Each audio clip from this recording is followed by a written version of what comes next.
Assalamualaikum warahmatullahi wabarakatuh. Salam sejahtera bagi kita semua. Perkenalkan, nama saya Vina Nurmailia. Saya adalah mahasiswa Teknologi Pangan dan Hasil Pertanian Universitas Gadjah Mada Angkatan 2020. Pada kesempatan ini, saya akan mereview sebuah jurnal mengenai dampak pengolahan makanan terhadap lipid. Judul jurnalnya yaitu Effect of Superheated Steam Treatment and Extraction on Lipid Stability of Black Soybean Noodles During Storage.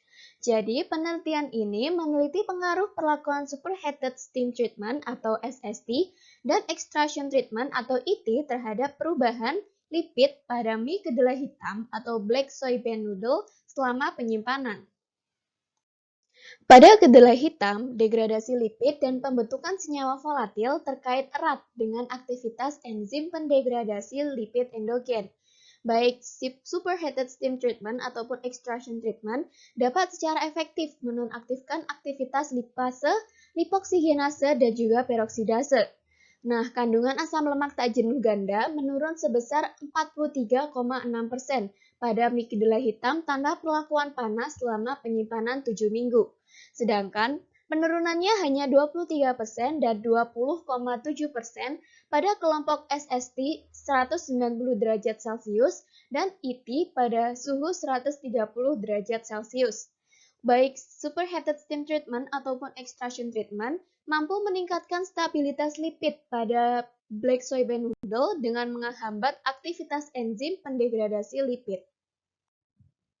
Dengan berubahnya konsep konsumsi dan juga pola makan, masyarakat sekarang atau konsumen modern menjadi lebih tertarik untuk menyeimbangkan antara sereal kasar dan juga makanan pokok olahan. Karena sereal kasar dilaporkan mampu mencegah penyakit metabolik seperti diabetes, hipertensi, dan juga hiperlipidemia.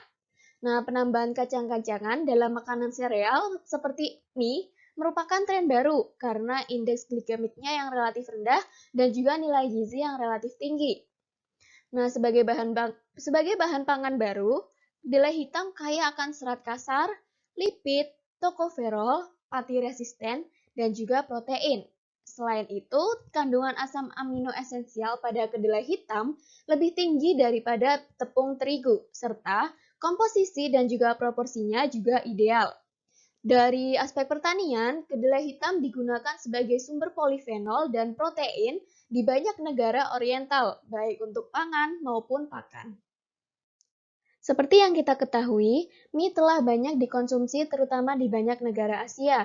Penambahan serealia kasar dan kacang-kacangan sebagai bahan makanan merupakan tren baru, karena tidak hanya meningkatkan kualitas gizi produk mie, tetapi juga meningkatkan pemanfaatan sumber daya tanaman. Namun, penelitian pengembangan pangan berbasis kedelai hitam masih terbatas. Salah satu alasannya adalah adanya rasa kacang yang tidak diinginkan dalam produk olahannya. Tantangan utama dari produk olahan berbasis kedelai hitam yaitu ketengikan lipid yang disebabkan oleh enzim pendegradasi lipid endogen. Kacang-kacangan seperti kedelai dan kacang faba ditemukan memiliki aktivitas lipase yang tinggi. Lipase mengkatalisis hidrolisis triasilgliserol untuk melepaskan diasilgliserol dan asam lemak bebas, yang merupakan prekursor dari reaksi oksidasi berikutnya. Oksidasi lipid dapat menghasilkan produk sekunder yang dapat menyebabkan masalah yang tidak diinginkan, seperti off flavor, dekomposisi membran, gangguan fungsi sel, dan juga inaktivasi enzim. Nah, setelah itu ada lipoksigenase atau LOX. Lipoksigenase adalah sekelompok enzim yang mengkatalisis oksidasi asam lemak tak jenuh ganda atau polyunsaturated fatty acid yang mengandung bagian C14-pentadiena untuk membentuk hidroperoksida yang tidak berbau dan tidak berasa. Namun, hidroperoksida biasanya tidak stabil sehingga dapat bereaksi lebih lanjut untuk membentuk senyawa yang mudah menguap seperti aldehid, keton, asam, dan juga ester. Selain itu, aktivitas peroksidase atau POD juga penting karena dapat mendegradasi hidrogen peroksida untuk menghasilkan radikal bebas yang menyerang asam lemak tak jenuh atau unsaturated fatty acid dan berkontribusi terhadap ketengikan oksidatif. Kedelai hitam kaya akan asam lemak tak jenuh, terutama asam linoleat. Dan asam linoleat yang menyatu menyumbang lebih dari 85% dari total asam lemak. Dengan demikian, inaktivasi enzim ini sangat penting untuk mengatasi degradasi lipid dan memperpanjang umur simpan makanan nabati, termasuk mie kedelai hitam. Selanjutnya, kita akan membahas tentang Superheated Steam Treatment atau SST. Superheated Steam Treatment memberikan uap murni bebas oksigen langsung untuk mengeringkan produk, sehingga memungkinkan pengawetan produk yang lebih baik. Suhu tinggi di bawah tekanan mentransfer sejumlah besar energi panas ke bahan makanan, sehingga menghasilkan peningkatan suhu yang cepat, dan dengan demikian mengubah fungsionalitas dan sifat tekstur produk dengan mudah. Superheated steam treatment telah digunakan untuk inaktivasi enzim dan juga pengolahan sereal. Aktivitas lipase dalam oat sangat terhambat ketika diperlakukan dengan superheated steam treatment pada suhu 200 derajat Celcius selama 2 menit. Dan karakteristik tekstur dan kualitas sensorik mie oat juga dapat ditingkatkan. Perlakuan tepung gandum utuh dengan superheated steam treatment pada suhu 190 derajat Celcius selama 10 detik juga sudah cukup untuk menonaktifkan aktivitas enzim, mengurangi kandungan bakteri awal, dan meningkatkan stabilitas penyimpanan mie setengah kering. Kemudian ada extrusion treatment. Ekstrusi menonaktifkan aktivitas enzim selama pemrosesan oat dan juga meningkatkan sifat nutrisi produk akhir. Ekstrusi juga dapat meningkatkan ikatan lipid protein atau lipid pati untuk mengurangi jumlah lipid yang tersedia dan menghambat oksidasi lipid dalam tepung kedelai. Pemanfaatan extrusion treatment ini juga mendapat perhatian besar karena biayanya yang rendah, hemat energi, dan produktivitasnya tinggi, serta bentuk produk yang baik. Hipotesis dari jurnal ini yaitu superheated steam treatment dan extrusion treatment adalah pendekatan pemrosesan yang efektif untuk mengontrol degradasi lipid dan memperkuat stabilitas lipid dengan menghambat aktivitas enzim pendegradasi lipid endogen di black soybean noodle atau mie kedelai hitam selama penyimpanan. Kemudian ini adalah bahan-bahan yang digunakan dalam penelitian jurnal ini. Yang pertama ada bahan kimia dan reagennya, yaitu ada seperti yang bisa kita lihat, ada heptana 2-propanol 1,4-dioksan, metil nonadekanoat yang memiliki kemurnian lebih dari 99%. Kemudian juga ada larutan L-alkana C7 hingga C40, alfa, beta, dan gamma, dan tocopherol kemurnian lebih dari 99%, dan juga ada produk campuran komersial tocotrienol dan juga tocopherol. Untuk bahan-bahan mie-nya ada biji kedelai hitam mentah yang mengandung protein 38,5%, lipid 20,2%, dan abu 5,3%. Kemudian juga menggunakan tepung terigu yang mengandung 11,3% protein, 1,3% lipid, dan 0,5% abu. Untuk metodenya, yang pertama yaitu proses superheated steam treatment, yaitu 500 gram biji kedelai hitam ditempatkan dalam feed system dengan kecepatan uap 22 meter kubik per jam pada suhu individu 160 derajat Celcius, 170 derajat Celcius, dan 190 derajat Celcius selama 40 detik. Kemudian, setelah diproses, sampel dipindahkan ke dalam tas plastik ataupun tempat lain untuk didinginkan hingga suhu kamar, yaitu 25 derajat Celcius. Untuk proses ekstrusi, yaitu ada biji kedelai hitam mentah digiling menjadi tepung dengan penghancur universal berkecepatan tinggi FV100 dan kemudian disaring menggunakan saringan pengujian standar 250 mikrometer. Percobaan ekstrusi ini dilakukan dengan menggunakan extruder sekrup kembar. Nah, tingkat umpan tepung ditetapkan pada 6 kg per jam dan kadar air ditetapkan pada 30%. Suhu 2 barel pertama ekstruder berada pada 70 derajat Celcius dan 90 derajat Celcius, sedangkan 3 barel terakhir sama dengan suhu die, yaitu suhu die-nya dan kecepatan sekrup diatur sebagai untuk A 110 derajat Celcius dengan 200 putaran per menit, B 130 derajat Celcius 200 putaran per menit. Kemudian setelah diekstrusi, ekstrudat ditempatkan ke piring dan didinginkan sampai suhu kamar. Kemudian sampel dikeringkan pada suhu 40 derajat Celcius selama 12 jam untuk mencapai kadar air 8% hingga 9%. Nah, sampel ini setelah pengelolaan SST dan juga ekstrusi, digiling dan dengan saringan 180 mikrometer.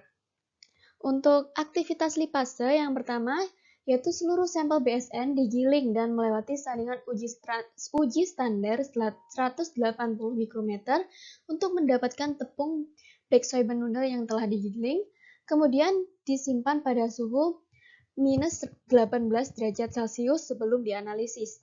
Untuk mendapatkan ekstrak enzim kasar, 2 gram tepung kedelai hitam ini dicampur dengan buffer tis HCl 10 ml pH 8, 5 mmol per liter menggunakan vortex, dan campuran disimpan dalam es selama 30 menit.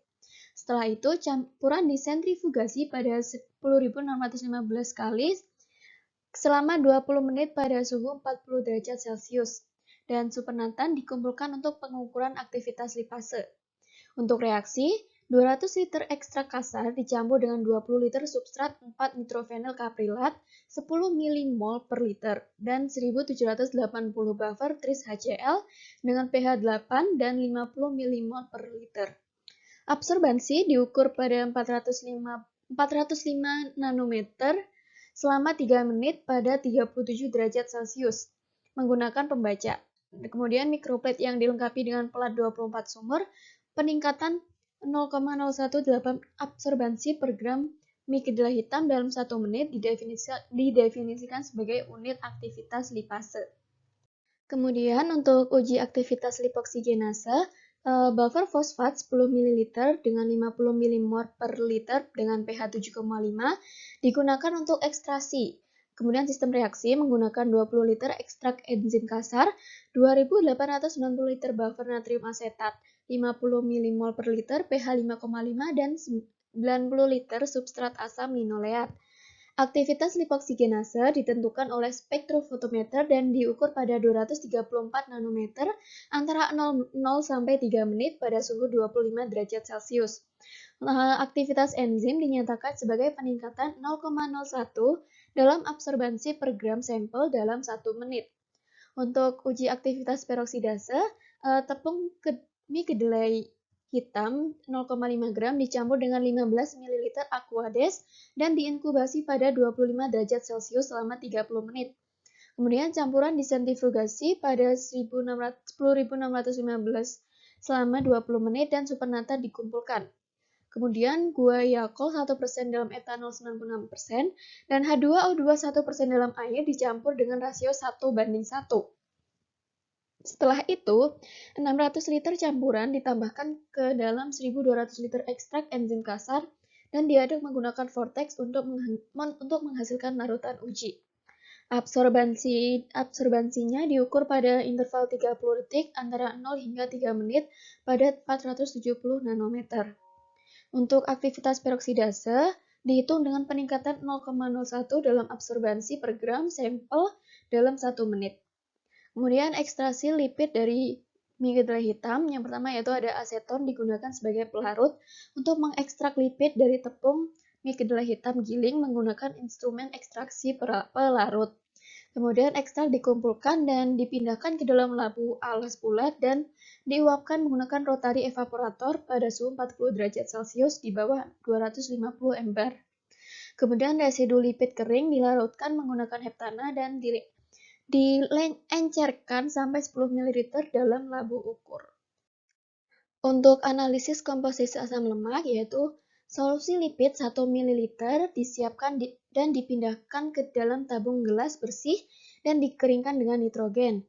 Kemudian ditambahkan 2 ml larutan natrium hidroksida metanol 2% dan kemudian larutan dipanaskan dalam pemanas air pada suhu 65 derajat Celcius selama 30 menit sampai tetesan minyak hilang.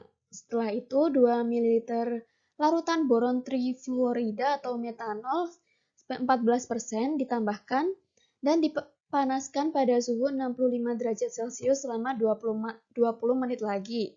Setelah didinginkan hingga suhu kamar, kemudian larutan ditambahkan 2 ml heptana dan 2 ml larutan NaCl jenuh. Kemudian dikocok dan untuk mengekstrak lipid.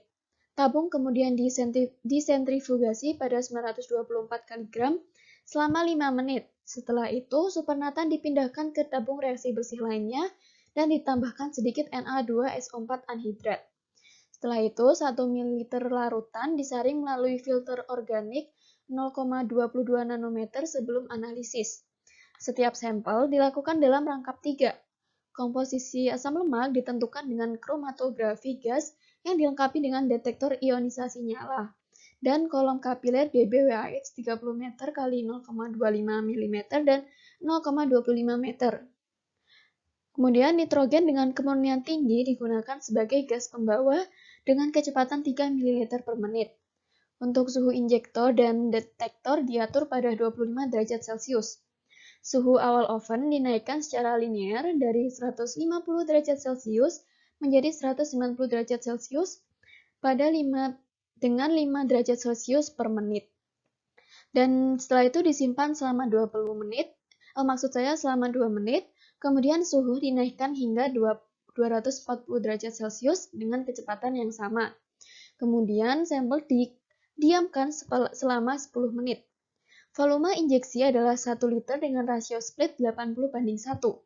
Asam lemak dalam sampel mie kedelai hitam diidentifikasi dengan membandingkan dengan standar metil ester asam lemak dan dikuantifikasi menggunakan metil nonadekanoat sebagai standar eksternal yang mengasumsikan respons FID yang sama untuk semua senyawa.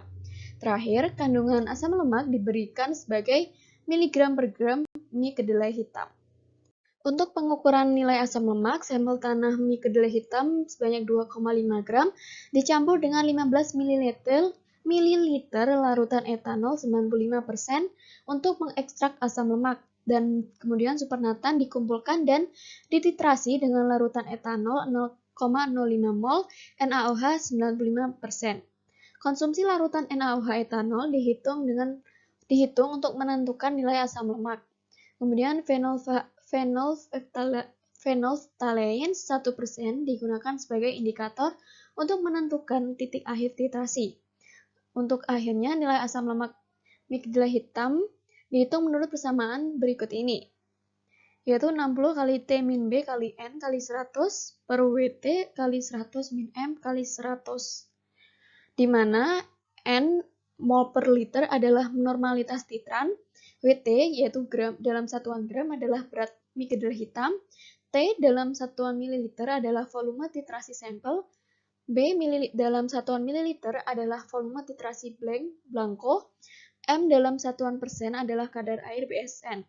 Pengukuran untuk setiap sampel dilakukan dalam rangkap 3. Untuk analisis statistik, hasilnya diberikan sebagai rata-rata kurang lebih standar deviasi dari 3 sampel ulangan. Analisis varian satu arah atau ANOVA diikuti dengan uji Turkey dilakukan untuk analisis statistik menggunakan SPSS versi 22. Tingkat signifikasinya yaitu P kurang dari 0,05 dipertimbangkan untuk semua tes. Angka-angka digambar menggunakan Origin 2018 dengan referensi Origin Lab Corporation dari USA. Selanjutnya kita akan membahas tentang hasil dan pembahasan dalam jurnal. Untuk hasil perubahan aktivitas enzim mie kedelai hitam selama penyimpanan pada proses superheated steam treatment dan extraction treatment dapat secara efisien menghambat aktivitas lipase, lipoksigenase, dan peroksidase pada kedelai hitam. Dengan meningkatnya suhu dan waktu pemrosesan, aktivitas ketiga enzim tersebut menurun secara signifikan.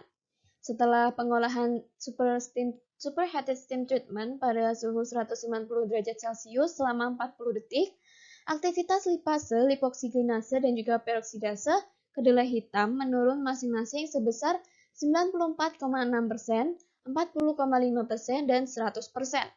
Setelah pemrosesan extraction treatment pada suhu 110 derajat Celcius, baik aktivitas lipase maupun peroksidase tidak terdeteksi. Sedangkan aktivitas lipoksigenase berkurang dari 43.881,62 menjadi 994,69. Selain itu, setelah pemrosesan extraction treatment pada 130 derajat Celcius, aktivitas akhir lipoksigenase distabilkan pada sekitar 821. Aktivitas lipase dan peroksidase black soy bean noodle menurun secara signifikan dengan meningkatnya suhu perlakuan kedua proses. Terlihat bahwa aktivitas lipase tidak terdeteksi setelah pemrosesan superheated steam treatment dan extraction treatment, sedangkan aktivitasnya tetap pada 81,5 pada kelompok kontrol. Aktivitas residu peroksidase pada sampel yang diproses superheated steam treatment pada suhu 160 derajat Celcius, 170 derajat Celcius, dan 190 derajat Celcius masing-masing berkurang menjadi 1,2%, 1,4%, dan 1% dari nilai aslinya. Namun, penghambatan aktivitas lipoksigenase oleh proses superheated steam treatment dan extraction treatment mungkin tidak seefisien aktivitas lipase dan peroksidase. Karena itu, lipoksigenase masing-masing hanya menurun 55,7% dan 80,6%.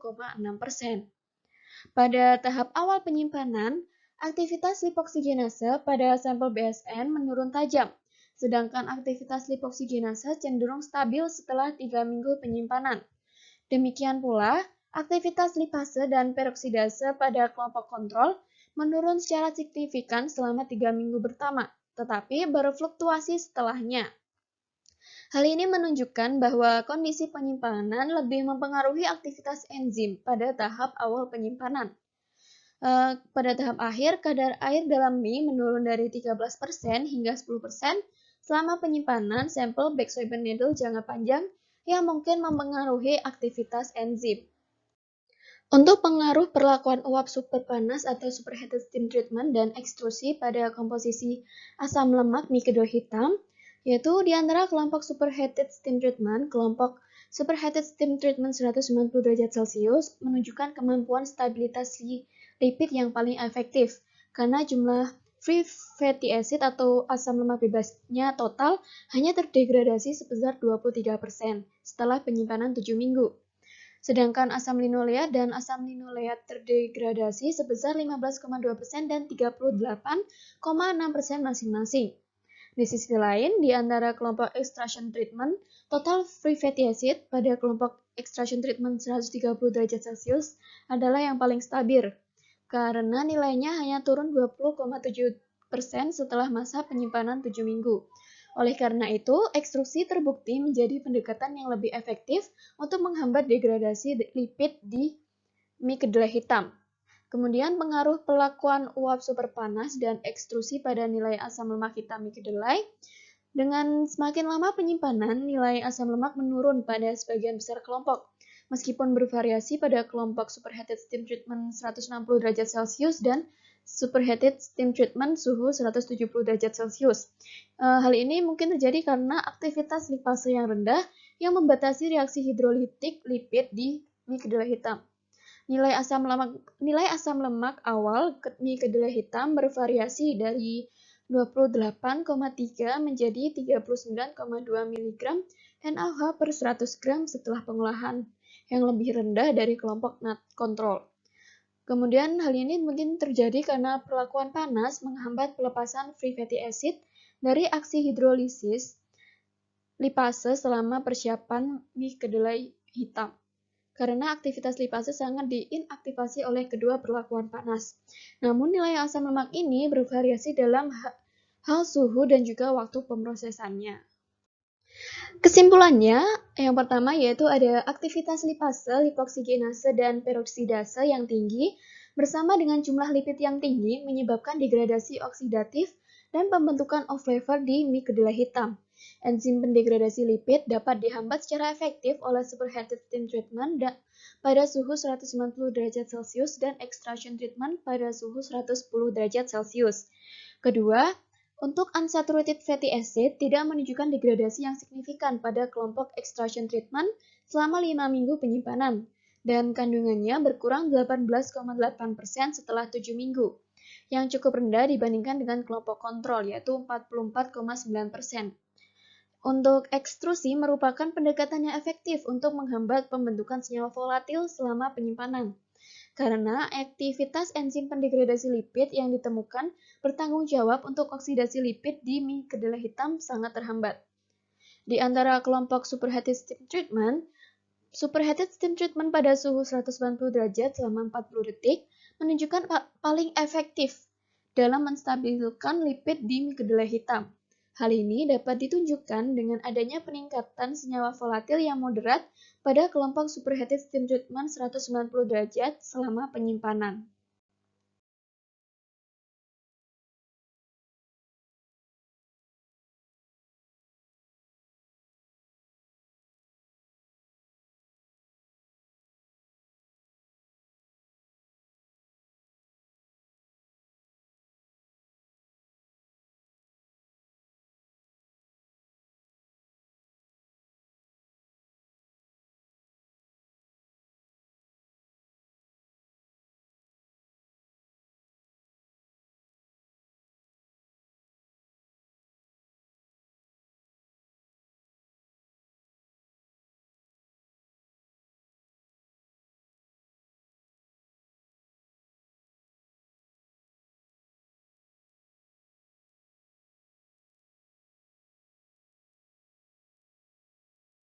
Sekian presentasi yang saya sampaikan, untuk kurang lebihnya mohon maaf.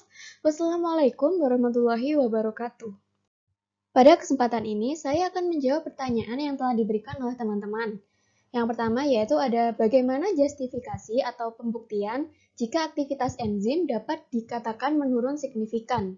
Kedua, apakah jika aktivitas lipasenya tinggi dapat membatasi reaksi hidrolitik di black soybean noodle. Dan yang ketiga yaitu selain superheated steam treatment dan extraction treatment, metode lain apa yang dapat menonaktifkan aktivitas enzim pendegradasi lipid? Yang terakhir, yaitu bagaimana mekanisme terjadinya off-flavor akibat oksidasi lipid. Untuk pertanyaan yang pertama, yaitu bagaimana justifikasi atau pembuktian jika aktivitas enzim dapat dikatakan menurun signifikan. Nah, pembuktian aktivitas enzim menurun signifikan dapat dilihat dari persentase penurunan enzim pada mie kedelai hitam sebelum dan juga sesudah perlakuan superheated steam treatment dan extraction treatment. Persentase penurunan aktivitas lipase pada mie kedelai hitam yaitu sebesar 94,6%. Dan untuk persentase lipoksigenase menurun sebesar 40,5% dan untuk aktivitas peroksidase kedelai hitam menurun sebesar 100%. Dari jumlah persentase ini kita dapat mengatakan bahwa aktivitas enzim yang ada pada mie kedelai hitam ini dapat dikatakan turun signifikan. Untuk pertanyaan yang kedua yaitu apakah jika aktivitas lipasenya tinggi dapat membatasi reaksi hidrolitik di mie kedelai hitam? Jawabannya yaitu aktivitas lipase yang tinggi tidak membatasi reaksi hidrolitik di black soybean noodle. Kenapa? Karena lipase berfungsi sebagai katalisis reaksi katalitik lipase, yaitu hidrolisis dan juga sintesis. Jadi, semakin tinggi aktivitas lipase, maka reaksi hidrolitik juga semakin tinggi. Selain itu, air juga berfungsi sebagai pelumas yang membuat konformasi suatu molekul enzim yang fleksibel. Jadi penghilangan air akan membuat enzim menjadi lebih kaku. Pada kondisi air terbatas, lipase juga masih menunjukkan aktivitasnya pada temperatur 100 derajat Celcius. Untuk pertanyaan yang ketiga, yaitu selain superheated steam treatment dan extraction treatment, metode lain apa yang dapat menonaktifkan aktivitas enzim pendegradasi lipid? Nah, metode yang dapat menonaktifkan aktivitas enzim pendegradasi lipid selain superheated steam treatment dan juga extraction treatment, yaitu ada pemanasan kering, pemanasan gelombang mikro, iradiasi pangan, dan juga pemanasan ohmik. Pemanasan kering ini didefinisikan sebagai pemanasan yang tidak menggunakan air ataupun uap air sebagai sumber panas. Contohnya yaitu penggorengan, penyengraian, pemanggangan, dan ekstrusi. Kemudian pemanasan mikro atau gelombang elektromagnetik adalah perpaduan antara gelombang elektrik dan gelombang magnetik yang merambat dengan fase sama sehingga menciptakan suatu bentuk energi panas. Pada pemanasan reservoir menggunakan elektromagnetik, gelombang diradiasikan dari elektroda ke dalam formasi minyak. Nah, adanya fluida dan material dalam formasi menciptakan hambatan bagi aliran sehingga intensitas rambatan gelombang menurun dan mengubah energi menjadi panas. Contoh aplikasinya yaitu pada oven microwave. Kemudian ada iradiasi pangan. Iradiasi pangan adalah metode penanganan pangan baik dengan menggunakan zat radioaktif maupun akselerator untuk mencegah terjadinya pembusukan dan kerusakan. Juga untuk membebaskan pangan dari zat remik patogen serta mencegah pertumbuhan tunas. Kemudian yang terakhir ada pemanasan ohmik. Pemanasan ohmik sendiri didasarkan pada aliran listrik bolak-balik atau diistilahkan arus AC. Tegangan AC digunakan pada bagian kedua ujung elektroda dari wadah pemanasan air. Nah, besarnya kalor yang dibutuhkan untuk proses pemanasan sebanding dengan daya listrik dan konduktivitas listrik. Besarnya daya listrik dapat divariasikan melalui jarak antar elektroda maupun penggunaan tegangan.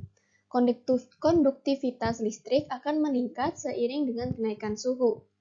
Yang terakhir yaitu bagaimana mekanisme terjadinya off flavor akibat oksidasi lipid.